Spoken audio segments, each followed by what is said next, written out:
বর্তমান প্রেক্ষাপট থেকে আমাদের একটা শিক্ষা রয়েছে। তার মধ্যে এক নাম্বার যদি বলি, মূর্তি তৈরি করা, ভাস্কর্য তৈরি করা। এটা কিন্তু বাংলাদেশে যখন যে দলই ক্ষমতায় আসুক না কেন, আলেম ওলামাগণ সবসময়ই বলেছে যে এগুলো হারাম, মূর্তি স্থাপন করা যাবে না।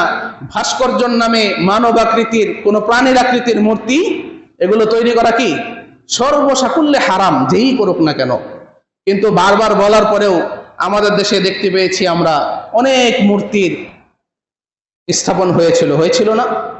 কিন্তু পরবর্তীতে কি দেখা গেছে, যে যারা মূর্তি স্থাপন করেছে, যখন তাদের হাত থেকে ক্ষমতা চলে গেল, পরবর্তীতে কি হলো, মানুষ অপমানজনকভাবে সেই মূর্তিগুলোকে ভেঙে ফেললো। কিন্তু যার মূর্তি, যার ভাস্কর্য স্থাপন করা হয়েছিল, সেই ব্যক্তিটা অনেক মানুষের কাছেই সম্মানিত না? অনেক মানুষের কাছেই সম্মানিত।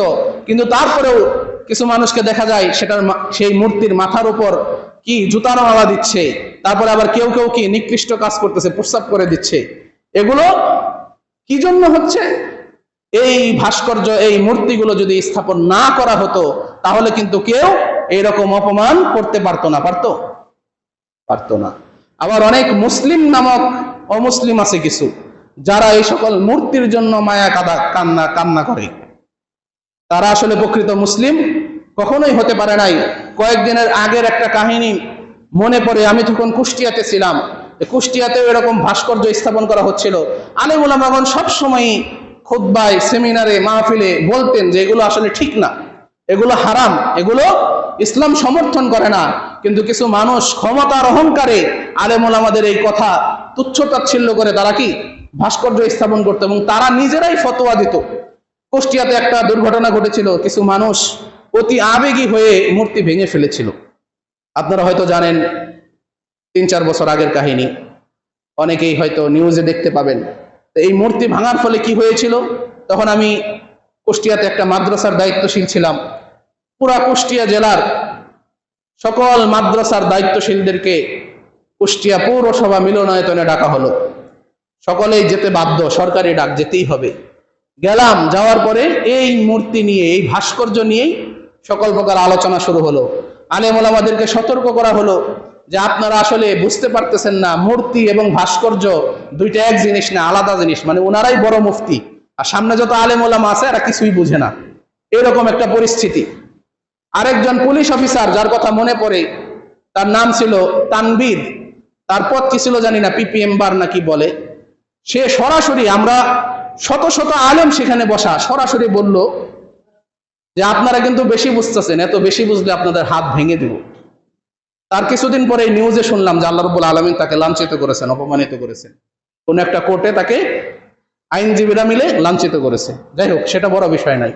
তো এই যে ক্ষমতাসীন দল যারা ছিলেন, তারা যদি আলেম ওলামাদের পরামর্শ শুনতেন, এই সকল মূর্তি ভাস্কর্য যদি স্থাপন না করতেন, আজকের এই দিনে এরকম অপমানজনক কোনো কাহিনী আমাদের দেখতে হতো না। আমরাও তো রাসূলুল্লাহ সাল্লাল্লাহু আলাইহি সাল্লামকে কম ভালোবাসি না? কম ভালোবাসি। রাসূলুল্লাহ সাল্লাল্লাহু আলাইহি সাল্লামকে কেউ যদি তার পিতা, মাতা, স্ত্রী, সন্তান সকলের থেকে বেশি ভালো না বাসে, সে তো প্রকৃত ইমানদারি হতে পারবে না? পারবে? আজকে যদি আমরা রাসূলকে ভালোবেসে তার জন্য বিভিন্ন স্থাপনা, মূর্তি, ভাস্কর্য স্থাপন করি তার সম্মানের খাতির, এটা কি জায়েজ হবে? হবে না। কারণ অমুসলিম যারা আছে, ইসলাম বিদ্বেষী যারা আছে, যাদের ইসলামের প্রতি আক্রোশ আছে, তারা ইসলামকে অবমাননা করার জন্য কি করবে, সেই মূর্তিতে গিয়ে হয়তো জুতার মালা দিবে, নয় থুতু নিক্ষেপ করবে, নয় অন্য কিছু করবে। এইরকম অপমান করার সুযোগ আমরা করে দেব যদি ভাস্কর্য স্থাপন করি।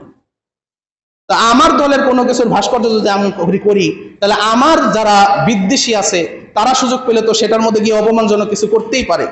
আর যদি ভাস্কর্য না হয়, তাহলে সেরকম করার কোনো সুযোগ নাই। কিন্তু দুঃখের বিষয়, আমাদের দেশের প্রায় সকল রাজনৈতিক দলই কি এরকম ভাস্কর্য হয়তো নির্মাণ করে। আগে যারা ছিল তারা হয়তো কম করেছে, পরবর্তীতে বেশি হয়েছে। আমরা মুসলিম হিসাবে আমরা আশা করব যে ভবিষ্যতে যেন এরকম কোনো ভাস্কর্য তৈরি না হয়। বর্তমান ছাত্র আন্দোলনে অনেকেই মারা গিয়েছে, যাদেরকে আমরা শহীদ উপাধি দিচ্ছি। আবু সাইদ, মুগ্ধ থেকে শুরু করে অনেক নাম আছে।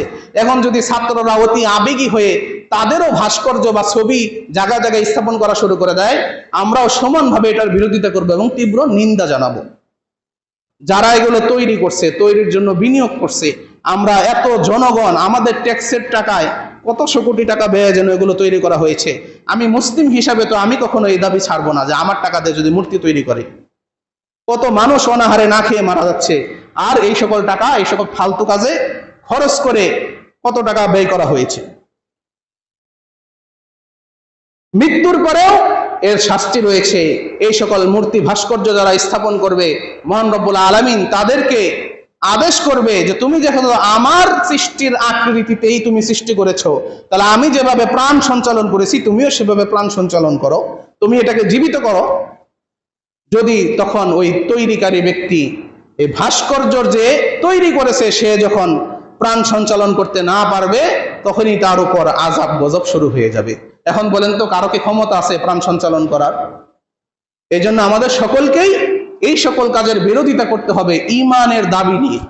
যাদের মধ্যে ঈমান আছে আমরা সকলেই এই সকল কাজের বিরোধিতা করব, সে যেই দলেরই হোক না কেন, যারাই এটা করুক না কেন। কোনো জায়গায় কোনো ভাস্কর্য নামে যদি মূর্তি, ভাস্কর্য অনেক রকমের হয়, যেমন শাপলা চত্বর আছে, তারপরে কি আরো অনেক চত্বর আছে যেগুলো কোনো প্রাণীর আকৃতিতে নাই, সেগুলো নিয়ে আমাদের কোনো আপত্তি নাই। কিন্তু যেগুলো প্রাণীর আকৃতি আছে, যেমন বক চত্বর আছে, অনেক জায়গায় বক আকারে বানিয়ে রাখছে মূর্তির মতো, এগুলো, তারপরে মানুষের আকৃতিতে অনেক ভাস্কর্য আছে। রবীন্দ্রনাথের অনেক মূর্তি আছে বাংলাদেশে, তারপর বিভিন্ন বুদ্ধিজীবীদের নামে অনেক মূর্তি আছে, ভাস্কর্য আছে। এগুলো সবকিছুরই আমরা তীব্র বিরোধিতা করি, কেননা আমরা ইমানদার, আমরা এগুলো মেনে নিতে পারবো না।